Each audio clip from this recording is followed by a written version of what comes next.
Hello everybody, and welcome to Exist Kind. Exist Kind investigates all the ways that we could, can, and do exist more harmoniously with each other in our environment. Tonight I have No More Deaths with me, which is a real pleasure, and I have Kat Sinclair with me. Welcome, Kat. Thank you. But before we go into the show, we want to have a word from our sponsor and the people that I work with so closely in my neighborhood, The Giving Tree.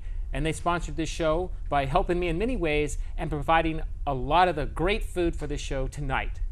So thank you, Giving Tree. And let's take a look at our sponsor, The Giving Tree. So tell me, these clothes, last time I came here, I was actually impressed by the clothing. Okay.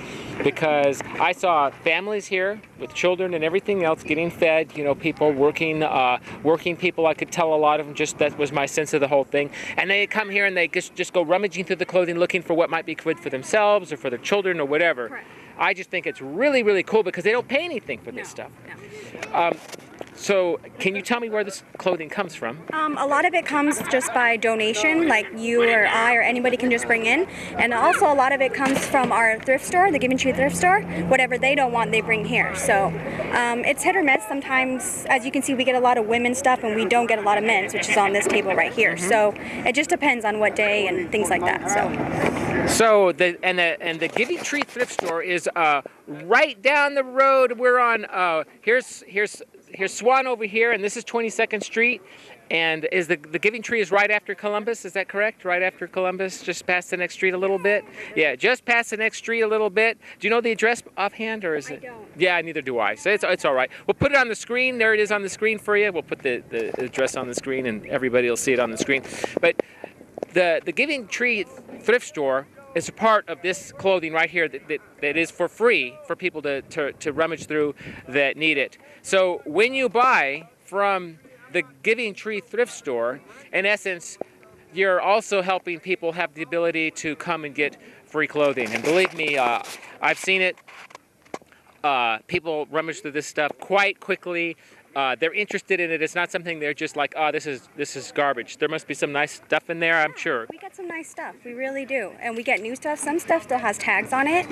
And sometimes our donations will come from just individuals who just bought something and they don't want it anymore. And it's really nice. So some of this stuff is really nice, and I know this because I can tell by the energy that people put into it when they rummage through. So one last quick thing. So let's say I just want to donate some clothing. Can you offhand tell me who to contact, or just the Giving Tree? Just bring it right here. Bring it every Thursday and Sunday. Every Thursday and Sunday, you can bring it right here. If I want for sure my clothing to go to free and not be sold at all, for absolute sure, I come here. Yes, sir. That is absolutely correct. Right here on Thursday and on Sunday at about 3 p.m. 3 to 5:30 and 3 to 5:30. I would 3 to 5:30. Come right down here. Bring your clothing, and as you can see the clothing right now, as the camera sweeping across it. That is what people can get. You will be the person that's donating that clothing. People will be rummaging through it. It's going to be great, and it's a great way to give to the community. And I thank you very much. Thank you very much.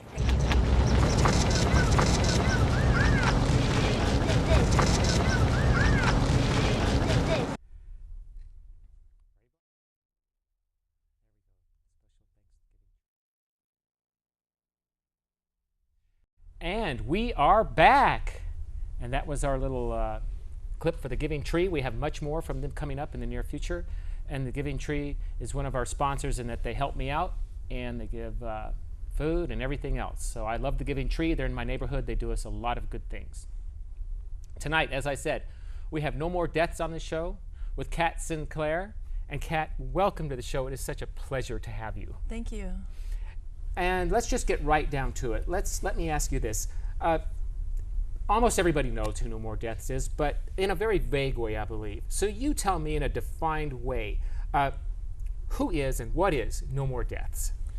And I think that we're generally known as the people who put water in the desert. So when I tell people I'm with No More Deaths and they give me the questioning look, I'm like, we're the water in the desert people. And they're like, oh, the water in the desert people.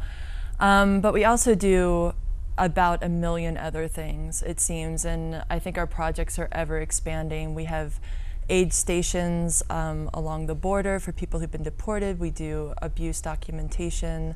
regarding people's treatment by Border Patrol and in long-term ICE custody, which is Immigrations and Customs Enforcement, which is an interior kind of enforcement. We do work within Tucson with the We Reject Racism campaign, trying to do encourage people to have humane immigration policies that seem to be working. I mean, it sort of goes on and on. It's like a multi-tentacled thing. I call it an octopus. An octopus, yes, an octopus. And I can agree with you on that from what little I know about it. It definitely does, but in a good way, a good, strong octopus. And I will tell you that my first impression of No More Deaths were the people that go out and save lives in the desert, in all honesty, not the water part. That's the part that came to my mind first. I've always understood you people as the people who go out in the desert and save lives. So just really quickly, can you tell me a little bit about that? Well, we run through the hottest months several camps. There are a few people that work out in the desert. Humane Borders maintains water stations. The Samaritans come out of Tucson every morning and 365 days a year and do patrols. And No More Deaths opens camp during the summer. So we have several different campsites that open up, and people come in from all over the country, and we do some quick medical and legal training with them, and then they go out and walk trails, and they do water drops. They look for people who are in trouble. They look for people who need medical assistance. They look for people who need food.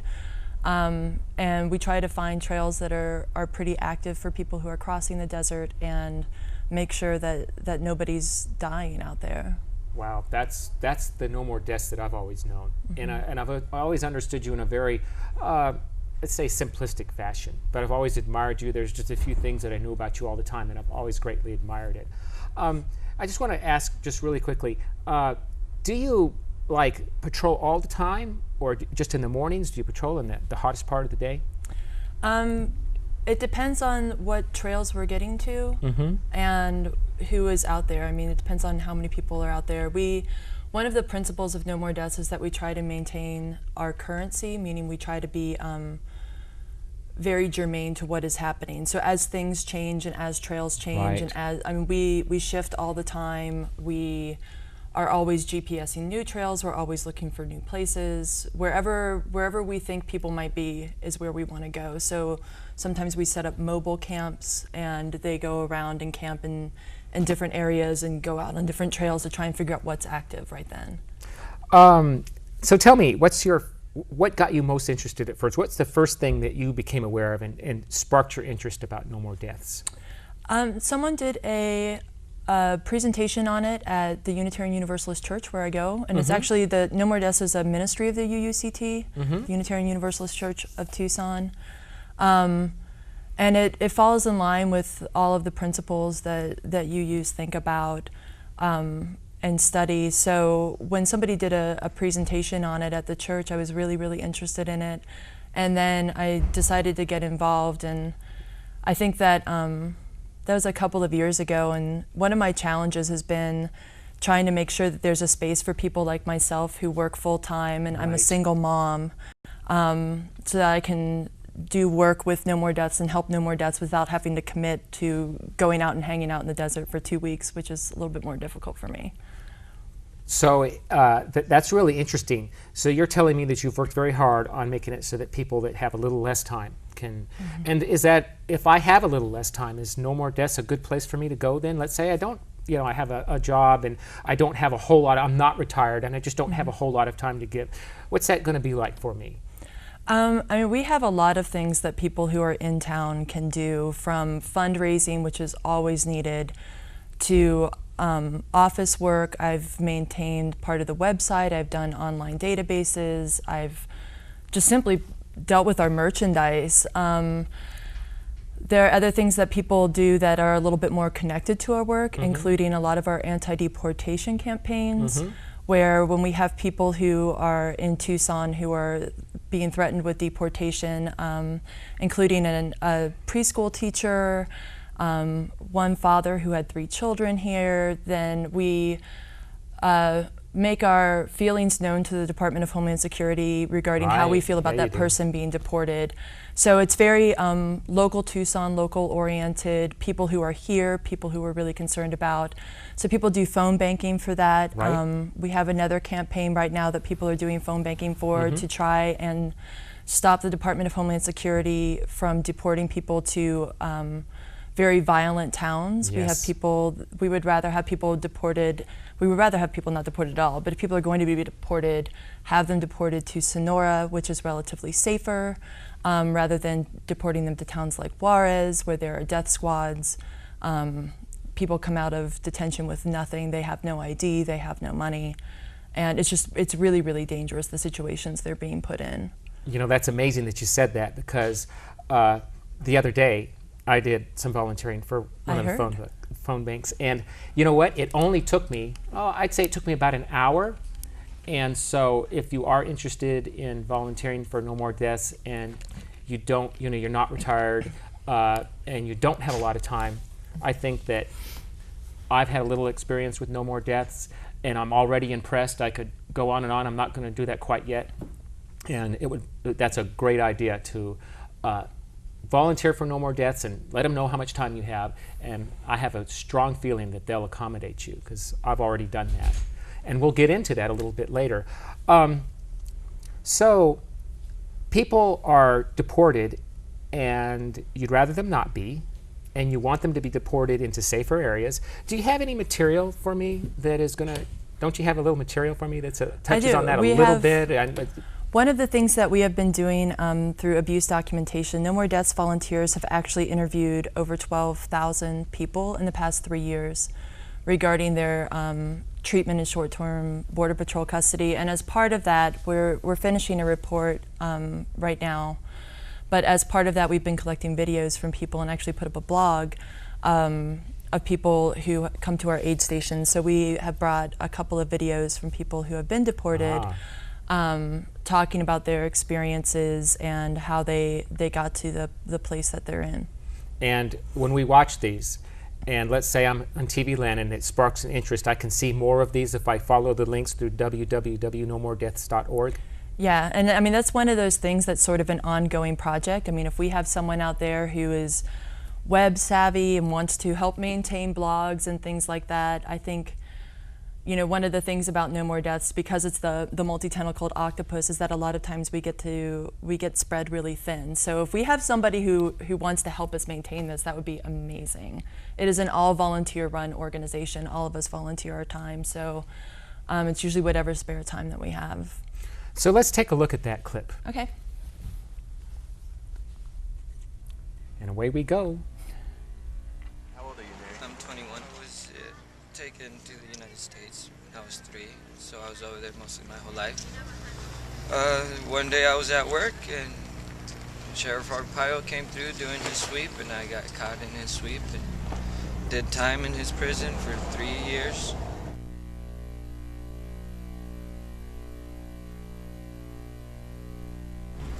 Identity theft, because I was using someone else's social and papers, to work, and that's what he got me with. And even though the guy that lent me his papers to work, he didn't want to press no charges, Arpaio still went ahead and pressed charges. So I got stabbed while I was in there in his penitentiary.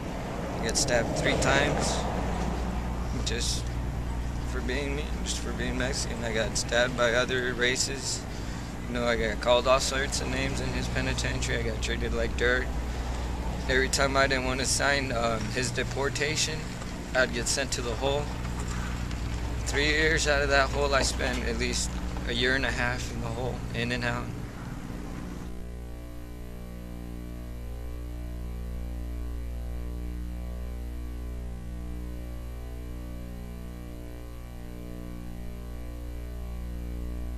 When I first got in there, the first year was really rough. It was my first time being in there. They didn't allow me no phone calls. When I first got there, I was kept away from everybody else. I was in a separate tank with 5 other people, same illegals. We were all treated very differently when we were in there. Even though we're all prisoners, For some reason we got treated way different. When they first arrested me, I had $65 on my possession. When I got in there, I only had $3. Everything that I had at work was lost, you know. Nobody could retrieve that. My car, we got towed. Gonna get a chance to get that back out. You know, when I got in there, I weighed 185. When I got here in Nogales, I weighed 95 pounds. And it's crazy because you come down here and you're in your own country, your own homeland, and still people here treat you differently too. Even though because you're coming from over there. You know, oh, he was over there such a long time, now he thinks he's better than us and all that stuff. And you get treated way differently down here. On my way back up here, I got robbed by the police. They took all my money and they took my drawings, they took my materials. They left me with nothing.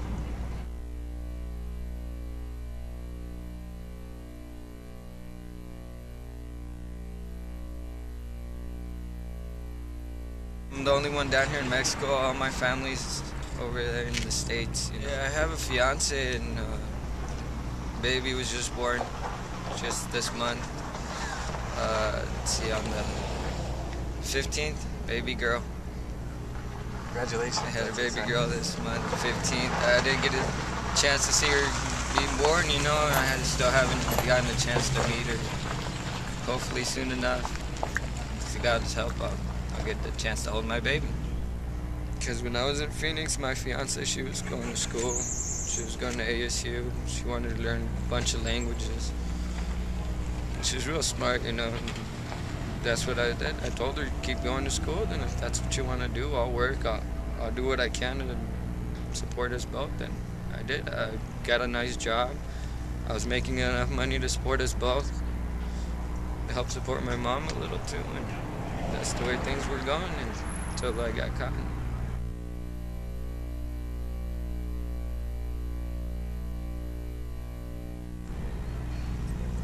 And talking about it, I mean, it just gets you, like, everything you've been through, you know? Yeah. And all we want to do is just live our lives. Do better. It's rough down here. We just want a better life for ourselves, for our family, for our kids. And to get treated like dirt every time we get caught or while we're there.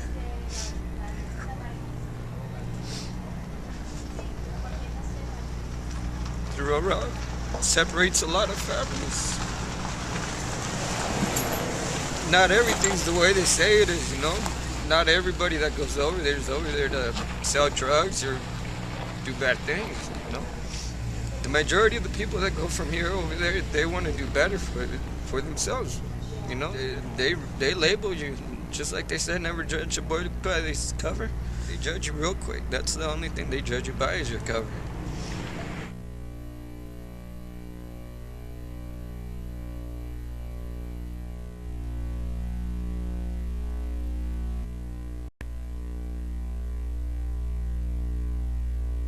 A lot of things to light. I've actually seen something similar to that happen, to where somebody was working, or I was working